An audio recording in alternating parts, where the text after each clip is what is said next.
Why is this extremely beautiful woman still single? Why beautiful women struggle in and with dating. Attractive women and the struggles of being an attractive woman. Why does she have a hard time dating or finding a good quality man when she seems to be a beauty queen? Jaqueen Ashford is a chemist for a pharmaceutical company. Now that she's 34, she's lowered the bar when it comes to height requirements. I don't have a certain criteria, like if you're not 6'5", and I used to. But then as I got older, I said, okay, well maybe if you're 6'3", 6'2", 6'1", okay, maybe we could see eye to eye. I kind of have certain standards that I hold myself to, and I don't feel like I should have to settle on those for the sake of having somebody. This is part 2 of Women Explain Why Beautiful Women Struggle with Dating. Let's get this highlight reel started. You may think that you don't need to do much. And the truth of it is, the more beautiful you are, the more responsibility you have to signal the men that you might be interested in. Wow. She said responsibility. You know that's kryptonite to modern women, right? And very often it's the beautiful women who are a little shy about reaching out to men. They think they shouldn't have to, or they're just not experienced with it. They've never had to work that hard. And honestly, you really do. This reminds me of a video from a long time ago. It explains a lot. Check it out. In fact, last night, was at a restaurant, had a great conversation with this Caucasian gentleman. I mean, we were vibing, we were clicking. I'm thinking, he's gonna ask for my number. White men never ask for my number. And he was like, all right, well, great conversation, you know, maybe I'll see you around. I was thinking, what happened? Asked for his. Asked for his. Asked for his. No. This is why I cannot take these modern, strong, independent women serious, and why I'm never, ever intimidated by them. And neither should you. They can do everything by themselves, and they can do it better than men, and they can do it in heels. But when it's time to make a move on the man that she's interested in, she's suddenly handicapped. Foolishness. Their insecurity kicks in at the moment rejection is part of the occasion. The moment you have to earn your spot, it's not fun anymore. When I feel like someone's pulling away, I'll just pull away too.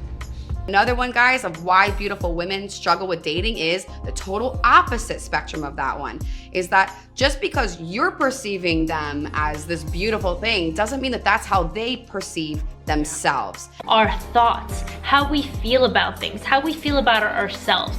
Do we feel like we are deserving of something? Do we feel like we are good enough? This, guys, can come from a lot of negative attention that they've had over their life, or even from trauma, anything like that.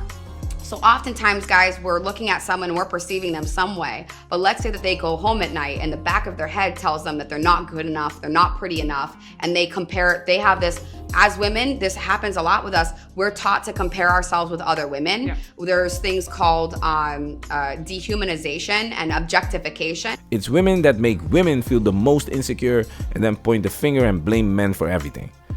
Take a look at this clip and see how women look at things. To sexual flirtation and meeting up and that kind of thing. Hold up, he's married? He has a wife? It's the presentation of the video for me. It's the video presentation for me. First of all, Derek Jackson cheats on his wife. His wife looks like shit in the apology video, and these so-called queens are laughing at her.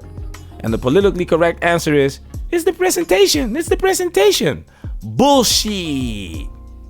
Women do not dress up for us. They do not put on makeup for us. They don't wear those weaves for us. They don't get those degrees for us. Everything they do is for the sisterhood, that female tribe. It's a competition.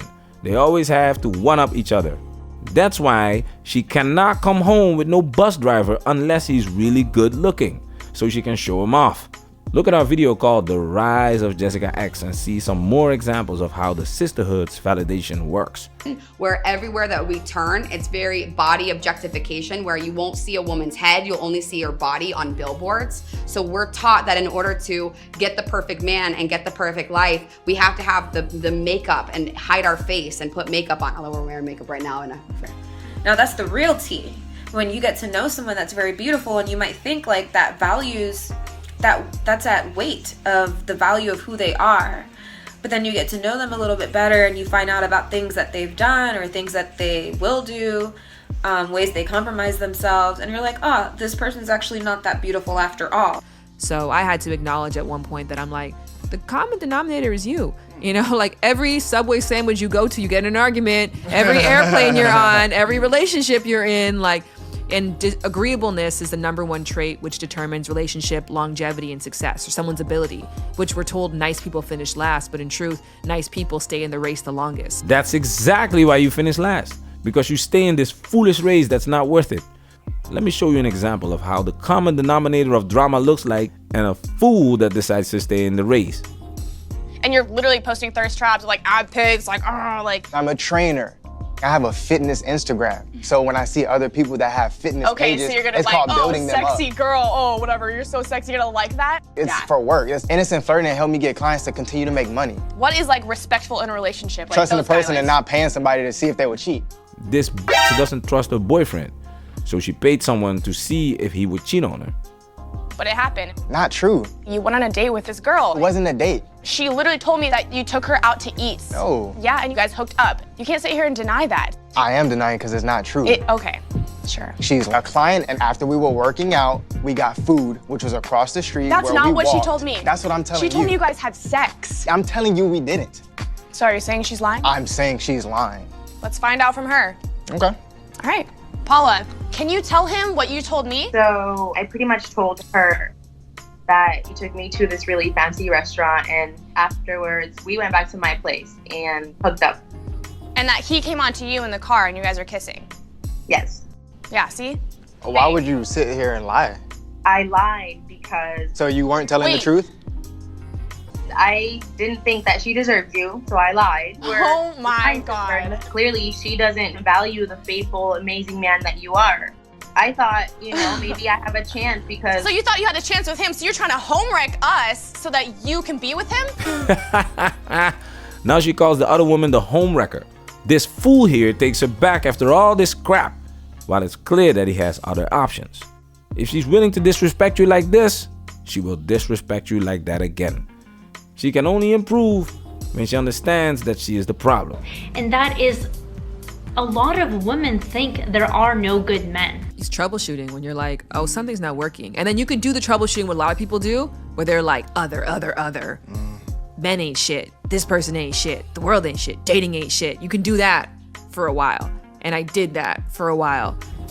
They are convinced that there are no good men. They don't want to be in a kind of infidelity relationship where they're scared and they hear all these stories on the news about affairs and whatever else. And I understand that's not a situation that anybody wants to be with, or even reflecting on the past, and not even past relationships, but past dates. You think that maybe all men are like this. And then eventually I was like, maybe that's true. Maybe dating is shit. Maybe it is hard. Maybe it is trash. But there are people who are doing well. Yeah. I can't deny that. There are people who have success in this area. I'm just not one of them.